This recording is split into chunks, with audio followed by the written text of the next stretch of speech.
woke up, normal day, and I was really excited because it was one of my last prenatal visits.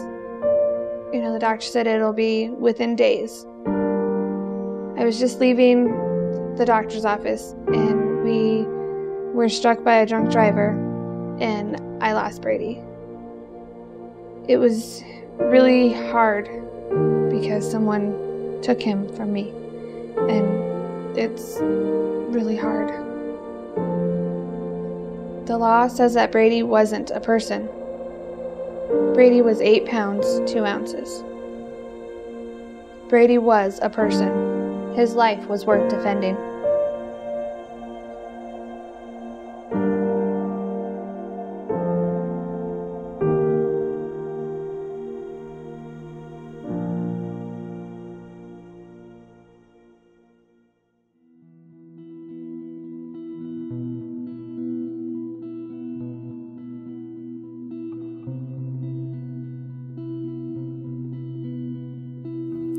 Brady was my third child.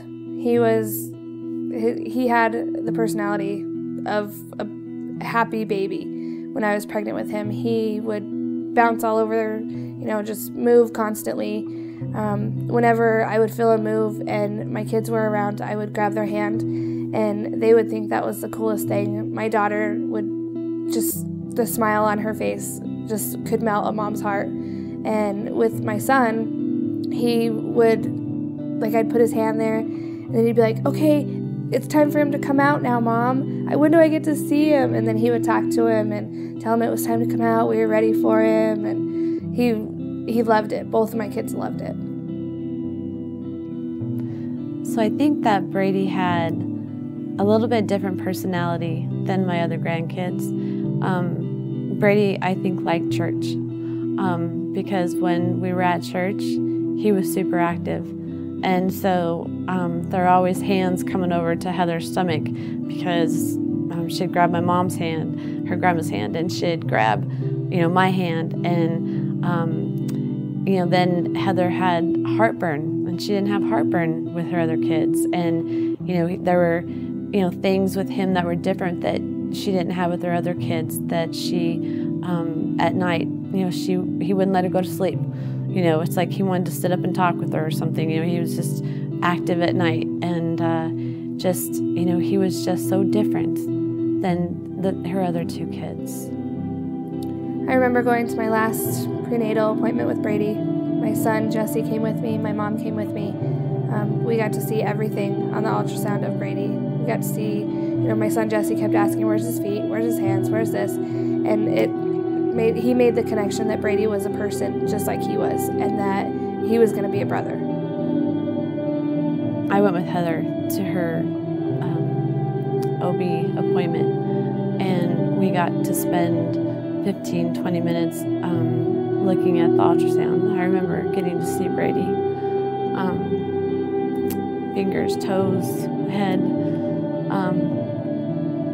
Got to spend a lot of time looking at him. And knowing that, any day I was going to be able to hold him.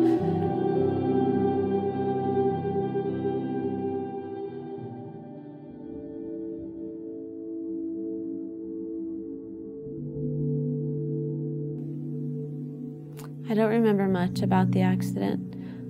I just remember kind of like in slow motion, this horrific crash noise. Opening my eyes, I was twisted around on the seat. I'm facing the driver's side. My daughter wasn't there. I wasn't sure where she was. I could hear my grandson crying and telling them to please take care of my daughter and my grandson, and where are they, and are they okay?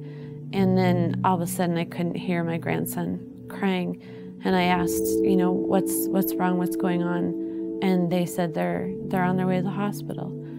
My family and I were on vacation when we got the phone call that Heather had been in the accident. And so we packed things up, we made our way back to Colorado, and when I first walked into the hospital and met by the family, of course emotions were just flowing, just like crazy. And so I got to go back and see Heather. and she was there hooked up to all kinds of machines, and you know, she was sedated very heavily, sleeping basically. So, you know, it didn't take long to realize that, at least at that moment, my purpose was not going to be towards Heather. My purpose for being there was going to try to be to comfort the family. And really, you know, the only thing I could do for them was to just be there. And I did share some scripture with them. I prayed with them, but just tried to be there and to, you know, be there and tried to answer any questions I could. And of course, the questions that always come up is why. And I didn't have an answer for that. I didn't know why, other than that God had a purpose. And so just tried to encourage them to trust in the Lord and that their faith would be what would get them through. But it boiled down to, as far as a pastor, you know, there was no magic words. It was just, let me be there for them. I have brief images of Heather in the ICU on machines that were keeping her breathing, tubes and medicine, the amount of medicine she was on to keep her blood, that it would clot right, and just flashes of just horrific scenes of, you know, my daughter just laying in that bed and not being able to communicate with me. And with all the emotions that were going on there with the family, one of the things that kept coming up over and over again amongst all the family was, how are we going to tell Heather? And here they are dealing with their own grief, and yet perhaps even what caused more grief or even more heartache amongst the family was they still have to tell this young mother that her child has died. Once I woke up in ICU, I was out for probably at least 12, 13 hours from the time I went in to the hospital. Shortly after I had woke up, my mom and my dad were there, and they had told me, and my sister was there too, I'm sorry. They had told me that I had lost Brady. And when they told me that, I still had the trach in, so I couldn't talk to him. So all I could do was sit there and cry. And I remember my mom grabbing my hand and saying that it was going to be okay, that we're going to go through this together. We started in this together, we're going to finish it together. And my dad started crying and told me that, you know, he was really sorry that this had happened, and he wished he could turn back the hands of time and bring Brady back to us.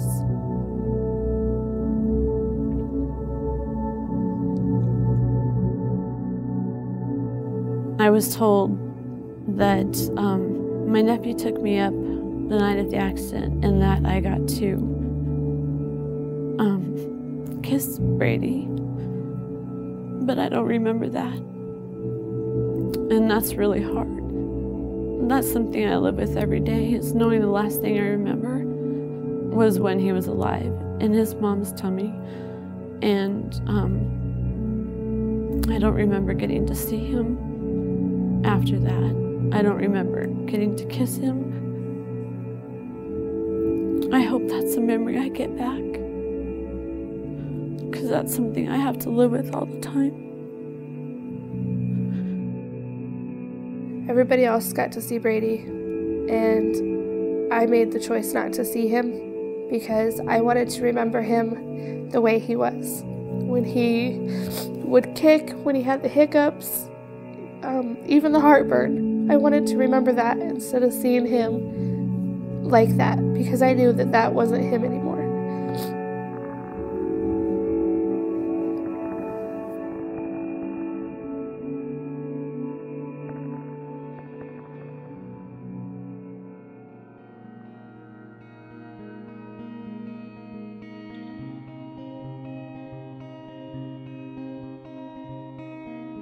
On top of dealing with the death of my son and planning his funeral, I find out that the man responsible for taking Brady, for the death of Brady, is not being charged with it because the law says that Brady was not a person. And for them to sit there and say that Brady was not a person is just ridiculous to me, because I saw his heartbeat on the ultrasound. I saw everything about him. And just because Brady didn't take a breath, they say he wasn't a person. They say that a baby has to take a breath to be considered a person. Well, Brady was a person. He was an active baby with a personality already, and his chance to take a breath of life was taken from him by this accident. We live in a society that questions, when does life begin? And at what point does that life have value? And so, you know, it's argued from the courtroom, from the classroom, from the pulpits of our country, and yet we find that the Bible's clear on this subject in Exodus chapter 21, that God placed value on the life of that unborn person. Some have asked me, Pastor, what can I do so that this doesn't happen to somebody else? Well, you know, some things are obvious. We have to vote. When these issues arise, we have a responsibility to make our voice heard. And so obviously do that. But that's not enough. We have to talk to our neighbors. We have to talk to our friends. We have to talk to our family, our fellow churchgoers, even our pastors. We have to let them know. We have to change our mindset about this. We can't be silent any longer. And that's the reason we are where we are, is we've been silent. And so it's an absolute must that we get involved and that we let our voice be heard, so that there's not another Brady that loses a life that goes unrecognized. I would just like to say to anybody watching this video, please, please, please be the voice for all these countless babies and be Brady's voice.